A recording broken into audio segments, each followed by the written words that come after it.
हमारी खुद की गलती होती है। जैसा कि अभी मुझे बेचा था, मैंने आवाज़ उठाई है। जब पहले से काम शुरू है तो कोई भी आवाज़ उठाता ये काम ख़त्म हो जाना था। हमारे माँ बाप हैं, उन बेचारों को पता नहीं, उनको ये पता है कि वो अपनी आज़ादी से ज़िंदगी गुजार रहे हैं कि इधर पाप बांधते हैं हमारे पास। हर दिन उनकी नई खरीदो फरोख्त होती है, बोलियाँ लगती हैं, उनको ये पता नहीं होता। चोरियाँ करें, फंक्शन करें, मांगने के लिए जाएँ, जो मर्ज़ी करें। उनका एक टाइम होता है कि इतने टाइम में ये पैसे पूरे करने चाहिए, अपने घर से लेके आए। यानी कि ये बाकायदा तौर पर आज़ाद पैदा होने वाले लोग बिकते हैं। ये एक निज़ाम है, ये एक बुत है, इसको तोड़ना पड़ेगा। अस्सलाम वालेकुम नाज़रीन, आप देख रहे हैं बागी टीवी और मैं इस वक्त लाहौर में मौजूद हूँ।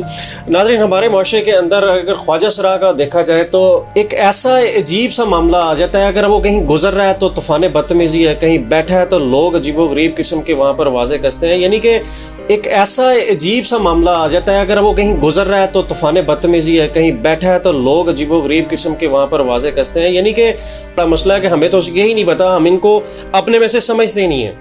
और एक ऐसी चीज़ जो कि हमें इल्म में नहीं है, हमारे इल्म में नहीं है, एक जो ख्वाजा सरा है, इनके साथ एक ऐसा मामला भी है जो जिससे हमारा कोई कंसर्न नहीं है। यानी कि ये बाकायदा तौर पर आज़ाद पैदा होने वाले लोग बिकते हैं। यानी कि एक माँ बाप से पैदा होने वाले जो लोग हैं वो किस तरह यहाँ पर उनका बाकायदा तौर पर मंडी लगती है, बाकायदा तौर पर उनकी जो आप समझ लें कि उनकी बिड लगती है। तो बहरहाल इस निज़ाम को ख़त्म करने के लिए इनके अंदर से ही लोग खड़े हुए हैं। मेरे साथ इस वक्त सहरिश मौजूद हैं जिन्होंने ख्वाजा सरा कम्युनिटी के अंदर जो ख्वाजा सरा बिकते हैं उनको ख़रीदा जाता है। इस निज़ाम को ख़त्म करने के लिए, इस जुल्म को ख़त्म करने के लिए उन्होंने जो को हिम्मत की और वो इसमें किसी हद तक कामयाब भी हो चुकी हैं। लेकिन ये एक निज़ाम है, ये एक बुत है, इसको तोड़ना पड़ेगा।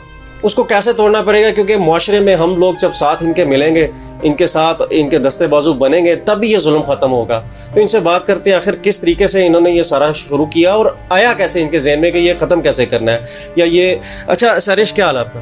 जी शुक्र अल्लाह का। क्या एक आज़ाद पैदा होने वाला जो शख्स है, औरत है या जिसको खुसरा कहते हैं, क्यों बिकता है? जी देखें, ये हमारी खुद की गलती होती है। जैसा कि अभी मुझे बेचा था, मैंने आवाज़ उठाई है। जब पहले से काम शुरू है तो कोई भी आवाज़ उठाता ये काम ख़त्म हो जाना था।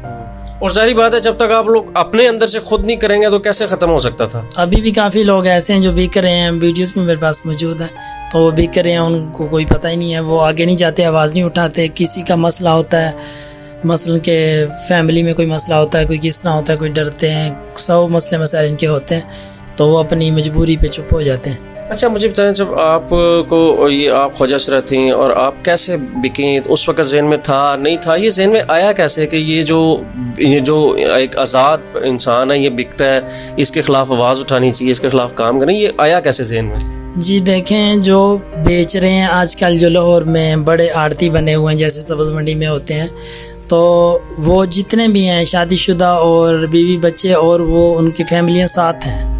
ये नहीं है कि वो खुश रहे हैं या ख्वाजा सरा हैं या वो जनाने हैं या कोई मसलन के इस तरह की। यानी कि वो जो इसकी बोली लगाते हैं वो बिल्कुल मर्द होते हैं, सही तरह लोग होते हैं, उनमें कोई मसला नहीं होता। जी, जो जिसने मुझे बेचा है वो शकरगढ़ से हैं, उनका नाम अब्दुल करीम पप्पू उसको कहते थे। इधर लाहौर में जब वो आए थे तकरीबन 8-10 साल पहले की बात है, तो उनके पास इतने पैसे नहीं थे कि वो किसी के कमरे में कुछ पैसे दे के रहने के लिए जगह बना लें। तो अभी उन्होंने ऑपरेशन करवा लिया है, बीवी बच्चे भी उनके अभी भी उनके साथ हैं। अच्छा। तो ऑपरेशन करवा के उन्होंने अपना नाम गुलशन बना दिया है, अब्दुल करीम से गुलशन बन गए। और कोट अब्दुल मालिक में उनकी गली में तकरीबन 6-7 मकान है और बना के मकान, जगह ख़रीद के मकान बना के गिरवी दिए हुए हैं और बच्चों के अलग-अलग प्लॉट ख़रीद के उनके नाम ये चेले बेच के। हाँ, अभी भी उनका वही कारोबार। आपके जहन में कैसे आया कि इस निज़ाम को ख़त्म करना है? ये कैसे ऐसे ही आया कि देखो हमारे माँ बाप हैं, उन बेचारों को पता नहीं, उनको ये पता है कि वो अपनी आज़ादी से ज़िंदगी गुजार रहे हैं कि इधर पाप बांधते हैं हमारे पास।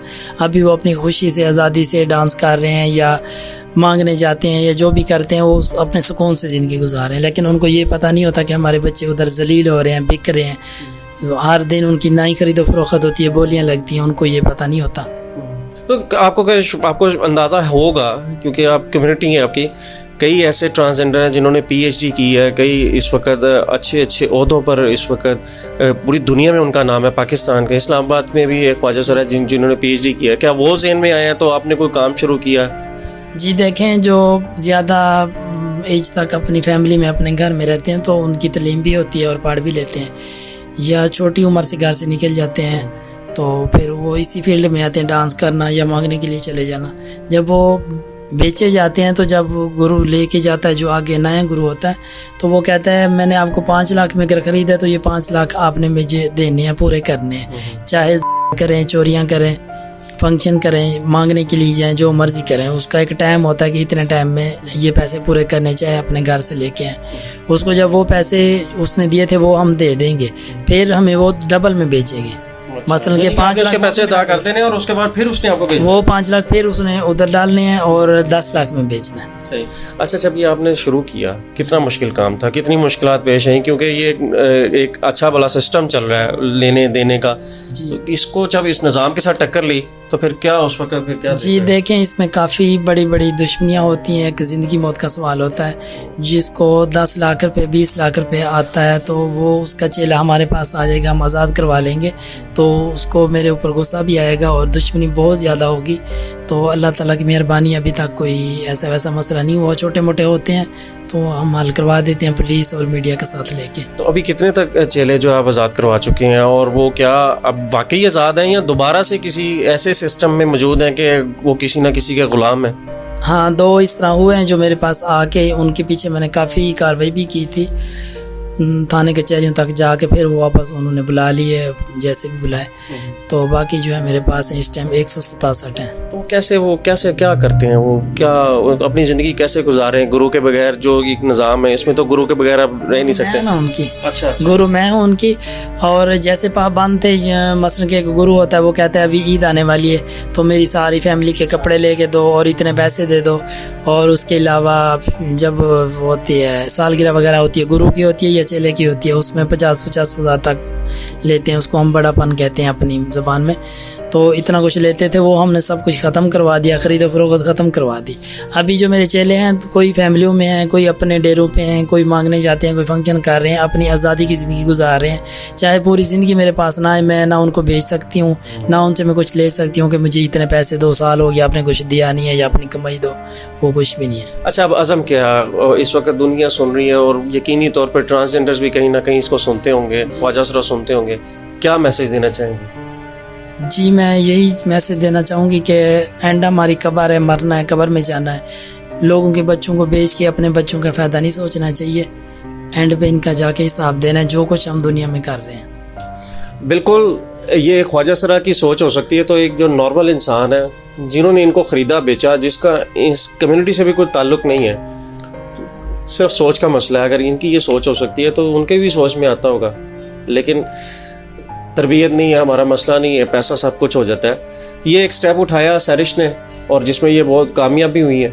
और इस वक्त जो सुनने वाले लोग हैं या जो ख्वाजा ज़रा या आपका कोई दोस्त जानने वाला, अगर वो किसी ऐसी जंगल में फंसा हुआ है तो सैरिश का नंबर हम वीडियो पे दे देंगे, इनसे रब्ता करें ताकि वो भी आज़ादी की ज़िंदगी गुजार सके। हम इनके लिए दुआ करते हैं, अल्लाह ताला इनको इस्तिकामत दे, और जो लोग इस किस्म के मसाइल में फंसे हुए उलझे हुए हैं उनसे वो आज़ाद हों और ताकि आज़ादी की ज़िंदगी गुजारें।